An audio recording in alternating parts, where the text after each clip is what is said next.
learning hockey. At the age of great-uncle Timothy, she well knew that Jack would be playing carpet golf in her bedroom, and wiping somebody's eye. He was telling them now how he had pipped the pro, a charming fellow playing a very good game, at the last hole this morning, and how he had pulled down to Caversham since lunch, and trying to incite Prosper Profond to play him a set of tennis after tea. "Do him good. Keep him fit." "But what's the use of keeping fit?" said Monsieur Profond. "Yes, sir," murmured Michael Mont. "What do you keep fit for?" "Jack," cried Imogen, enchanted, "what do you keep fit for?" Jack Cardigan stared with all his health. The questions were like the buzz of a mosquito, and he put up his hand to wipe them away. During the war, of course, he had kept fit to kill Germans. Now that it was over, he either did not know, or shrank in delicacy from explanation of his moving principle. "But he's right," said Monsieur Profond unexpectedly. "There's nothing left but keeping fit." The saying, too deep for Sunday afternoon, would have passed unanswered, but for the mercurial nature of young Mont. "Good!" he cried. "That's the great discovery of the war. We all thought we were progressing. Now we know we're only changing." "For the worse," said Monsieur Profond genially.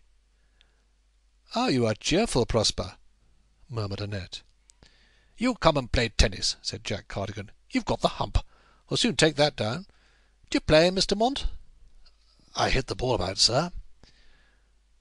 At this junction Soames rose, ruffled in that deep instinct of preparation for the future which guided his existence. "When Fleur comes," he heard Jack Cardigan say. Ah, and why didn't she come? He passed through drawing-room, hall, and porch, out onto the drive, and stood there, listening for the car. All was still and Sunday-fied. The lilacs in full flower scented the air. There were white clouds, like the feathers of ducks gilded by the sunlight. Memory of the day when Fleur was born, and he had waited in such agony with her life and her mother's balanced in his hands, came to him sharply. He had saved her then, to be the flower of his life, and now was she going to give him trouble, pain, give him trouble? He did not like the look of things. A blackbird broke in on his reverie with an evening song, a great big fellow up in that acacia tree. Soames had taken quite an interest in his birds of late years. He and Fleur would walk round and watch them. Her eyes were sharp as needles, and she knew every nest. He saw her dog, a retriever, lying on the drive in a patch of sunlight, and called to him. "Hello, old fellow! Waiting for her too?" The dog came slowly with a grudging tail, and Soames mechanically laid a pat on its head. The dog, the bird, the lilac, all were part of Fleur for him, no more, no less. Too fond of her, he thought, too fond. He was like a man uninsured with his ships at sea, uninsured again, as if in that other time so long ago, when he would wander dumb and jealous in the wilderness of London, longing for that woman, his first wife, the mother of this infernal boy. Ah, there was the car at last. It drew up. It had luggage, but no Fleur. "Miss Fleur is walking up, sir, by the towing path." Walking all those miles? Soames stared. The man's face had the beginning of a smile on it. What was he grinning at? And very quickly he turned, saying, "All right, Sims," and went into the house. He mounted to the picture gallery once more. He had from there a view of the river bank, and stood with his eyes fixed on it, oblivious of the fact that it would be an hour at least before her figure showed there. Walking up, and that fellow's grin. The boy.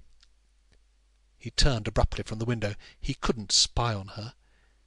If she wanted to keep things from him, she must. He could not spy on her. His heart felt empty, and bitterness mounted from it into his very mouth.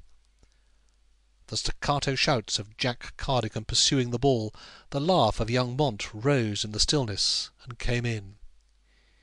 He hoped they were making that chap Profonde run.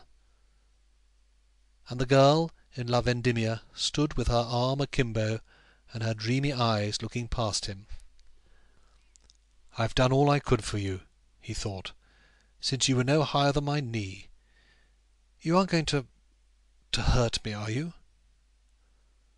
But the Goya copy answered not, brilliant in colour, just beginning to tone down. "There's no real life in it," thought Soames. "Why doesn't she come?" End of Part 1, Chapter 9. Recording by Simon Evers.